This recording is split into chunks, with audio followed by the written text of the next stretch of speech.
बहुत समय पहले रूस नाम के देश में पुतिन नाम का एक लड़का रहता था जिसने अपना बचपन जगह जगह घूमकर बहुत मुश्किल से बिताया था। उसके माता पिता बचपन में ही मर गए थे और उसे अपने जीवन को आगे बढ़ाने के लिए बहुत संघर्ष करना पड़ा। इसी के चलते वह कई बार निराश होकर समुद्र के किनारे जाकर बैठ जाता। एक दिन वह समुद्र के किनारे बैठा हुआ था और सोच रहा था कि काश उसके साथ कोई ऐसा चमत्कार हो जिससे कि वह सबसे अमीर आदमी बन जाए और अपने जीवन को चलाने के लिए इधर उधर ना भटकना पड़े। ये सोचकर वह ऊपर वाले से विनती करने लगा और फिर वह चुपचाप वहां बैठ के समंदर के लहरों को देखता रहा। कुछ देर बाद समुद्र के किनारे लहरों में एक सुंदर सा कांच का बोतल तैरता हुआ दिखा। उस बोतल पर एक ढक्कन लगी हुई थी और उसके अंदर एक कागज था जिस पर कुछ लिखा हुआ था। पुतिन ने बोतल को पानी से ऊपर उठाया, फिर उसका ढक्कन खोला।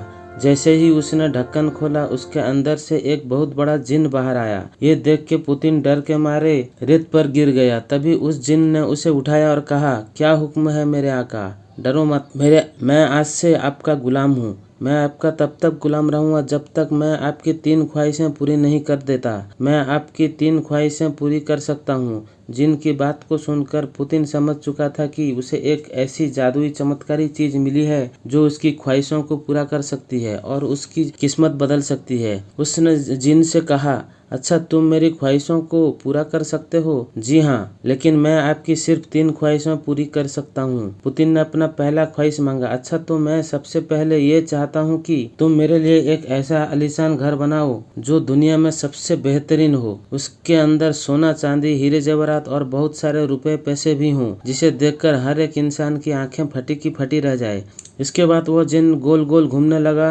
देखने में ऐसा लग रहा था कि कोई बवंडर आ गया हो और वह पुतिन को लेकर गायब हो गया। फिर एक दूसरी जगह पहुंच गया। रुककर जिन ने पुतिन से पूछा, क्या यह जगह आपके घर के लिए सही है? जिन पुतिन को ऐसी जगह ले गया जो उसके घर के लिए बहुत ही बेहतरीन थी। उस जगह को देखकर पुतिन ने जिन से कहा, यह जगह बहुत ही अच्छी है, तुम यहाँ मेरा घर बना सकते हो। पुतिन के ऐसा कहते ही उस जगह पर जबरदस्त बिजली कड़कने लगी और देखते ही देखते वहाँ एक घर बनने लगा। कुछ देर बाद पुतिन का मनचाहा आलीशान महल पूरी तरह से तैयार था। ऐसा हो जाने के बाद जिन ने पुतिन से कहा, मेरे आका, आपकी एक ख्वाहिश पूरी हो चुकी है। अब बस आपके पास 2 ख्वाहिशें बाकी हैं। आप चाहे तो अभी तुरंत उन ख्वाहिशों को मांग सकते हैं।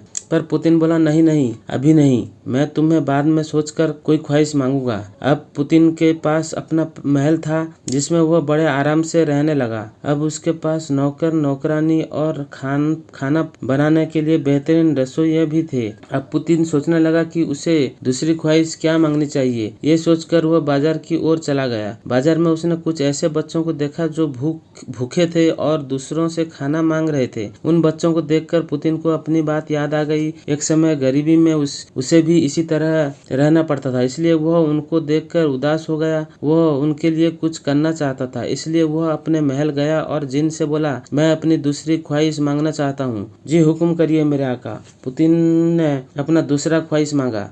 मैं चाहता हूँ कि आज से कोई भी बच्चा भूखा ना रहे, उन्हें कभी भी खाने के लिए दूसरों से कुछ भी ना मांगना पड़े। जिन ने पुतिन की ख्वाहिश सुनी और फिर उसको एक जादुई हंडी देकर बोला, इस हंडी को बाजार में रास्ते के किनारे किसी सुरक्षित जगह रख देना और इस पर लिख देना कि जो कोई भी भूखा इंसान जो कोई भी स्वादिष्ट खाने का नाम लेकर इस हंडी के अंदर अपना हाथ घुसाएगा, उसे वो भोजन मिल जाएगा। पुतिन की ख्वाहिश को पूरा करने के बाद जिन ने उससे कहा, मेरे आका, आपकी 2 ख्वाहिशें पूरी हो चुकी हैं। अब आपके पास और सिर्फ एक ही ख्वाहिश बाकी है। आप चाहें तो जल्द से जल्द अपना तीसरा ख्वाहिश बताएं, मैं अभी आपका पूरा कर दूंगा। क्या आप उसे अभी पूरा करना चाहेंगे? पुतिन सोचने लगा कि आखिर जिन इतना जल्दबाजी क्यों कर रहा है, कहीं कुछ गड़बड़ तो नहीं है। इसलिए पुतिन बोला, नहीं, मैं अपनी तीसरी ख्वाहिश भी सोच कर बताऊंगा। अब पुतिन खुश था कि उसके पास अपना खुद का महल था और अब कभी कोई बच्चे को भूखा नहीं रहना पड़ता था। कुछ दिनों बाद पुतिन को इस बात का याद आया कि उसकी तीसरी ख्वाहिश बाकी है, लेकिन वो ये भी सोच रहा था कि अगर वो तीसरी ख्वाहिश मांग लेता है तो उसके बाद क्या होगा? क्या वह जिन चला जाएगा या इसके अलावा कुछ और गड़बड़ भी हो सकता है?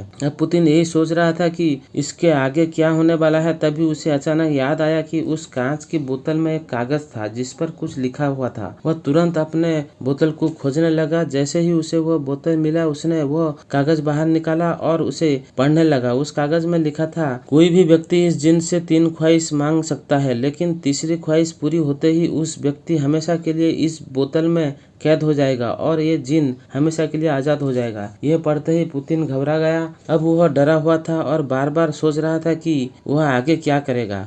और ये बात भी समझ में आ गया कि आखिर जिन उसे बार बार जल्द से जल्द तीनों ख्वाहिशों मांग लेने को क्यों बोलता रहता था। तभी उसके दिमाग की बत्ती जली और उसने एक आइडिया लगाया। फिर जिन को बुलाया। जिन उसके सामने हाजिर हुआ और बोला, क्या हुक्म है मेरे आका। तभी पुतिन बोला, मैं अपनी तीसरी ख्वाहिश पूरी करना चाहता हूँ। जैसे ही जिन ने यह सुना, वह अंदर ही अंदर बहुत खुश होने लगा। वो सोच रहा था कि अब तीसरा ख्वाहिश पूरा होते ही वह हमेशा के लिए आजाद हो जाएगा और उसकी जगह पुतिन हमेशा के लिए बोतल में कैद हो जाएगा। पर पुतिन ने अपना तीसरा ख्वाहिश मांगा और बोला, मेरी तीसरी ख्वाहिश ये है कि मैं ये देखना चाहता हूँ कि तुम आकार में इतने बड़े होकर भी इस छोटे से बोतल में कैसे रह सकते हो। मुझे यकीन नहीं हो रहा है। मुझे लगता है तुम झूठ बोल रहे हो। ये सुनकर जिन जोर जोर से हंसने लगता है। फिर बोलता है, जो हुक्म मेरे आका, अब देखो मेरी कमाल। इतना कहते ही जिन धुआं बन गए जाता है, फिर बोतल के अंदर घुस जाता है। जिन बोतल के अंदर घुसते ही पुतिन झट से बोतल का ढक्कन जोर से टाइट करके बंद कर देता है। इस तरह जिन फिर से कैद हो जाता है। अब पुतिन उस बोतल को लेकर एक सुनसान जंगल के बीच में बहुत बड़ा गड्ढा खोदकर गाड़ देता है और बाकी का जिंदगी गरीबों का, भूखों का मदद करते हुए खुशहाली से गुजारता है। दोस्तों, इससे हमें ये सीख मिलती है कि हमें दूसरों का मदद करना चाहिए, लेकिन कुछ भी करने से पहले सोच विचार करके ही करना चाहिए। किसी भी काम में जल्दबाजी नहीं करना चाहिए। इसलिए कहा जाता है कि